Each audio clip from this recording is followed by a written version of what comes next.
Thank you so much मला एवढ्या चांगल्या शोचा भाग करून घेतल्याबद्दल आणि सगळ्यांचं अभिनंदन.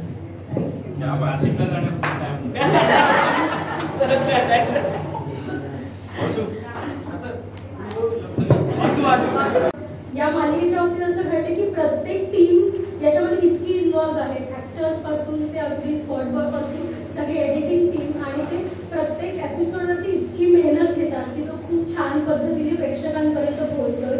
म्युझिक पासून ते प्रत्येक डिपार्टमेंट खूप छान पद्धतीने ती गोष्ट मांडण्यासाठी मेहनत घेत असतो. मी सगळ्यांचं पुन्हा एकदा अभिनंदन करते आणि शुभेच्छा देते सगळ्यांना. नमस्कार, हुशार देवन.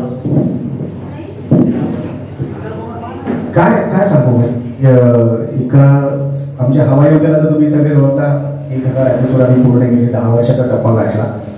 त्याचबरोबर मला आनंद या गोष्टीचा होतो की सातव्या मुलीची सातवी मुली या टीमचा सुद्धा एक आहे भाग आहे. आणि सुरुवातीला वैभव, जेपी, त्याच्यानंतर विद्यासर, मनीष मला फोन केला की अशी एक सिरियल आपण करतोय, तू काय करशील, तू काय तुझ्याकडे काय आहे का, असं तसं. मग मी त्याला एक डेमो पाठवला, माझ्याकडे गाणं केलं होतं आणि हेच पाहिजे, हीच लाईन आपल्याला पाहिजे. म्हणून त्यांनी मला सांगितलं की याच्यावर आपण पुढे वर्कआउट करूया. मग मंदार इन झाला. मंदार आल्यावरती मग आम्ही जवळजवळ, मला अजूनही आठवते, आम्ही कॉर्नरवरती वैभव, मी, जेपी, मनीष आणि मंदार असे जवळजवळ 2.5 ते 3 तास कॉर्नरवरती बोलत होतो. माझ्या मुलाच्या शाळेत गेलो होतो, त्याच्या शाळेखाली 3 तास आम्ही चक्रा मारत होतो रस्त्यावरती, काय कसं घडत जाणार आहे. तर ती सगळी स्टोरी त्यांनी सांगत गेला, त्याप्रमाणे म्युझिक बनत गेलं, शब्द लिहिले गेले. असं जवळजवळ माझ्या आयुष्यातलं 7.5 मिनिटाचं पहिलं गाणं मी आजपर्यंत केलं असेल, याचा मला खूप अभिमान आहे. आणि खूप लोकांना हे गाणं आवडतंय. एक वेगळ्या धाटणीचं गाणं मी घेऊ शकलो. विद्या सरांना स्पेशली थँक्स की त्यांनी माझ्यावरती विश्वास ठेवला याच्यासाठी. आणि असंच काम करायला मला पुढे आवडेल. आणि तुम्हाला सर्वांचे हार्दिक हार्दिक अभिनंदन. धन्यवाद.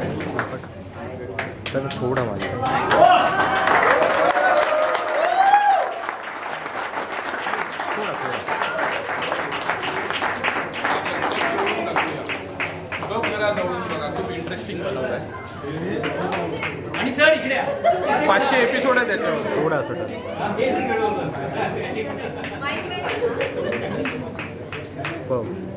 मस्त मस्त माइंड ब्लोइंग.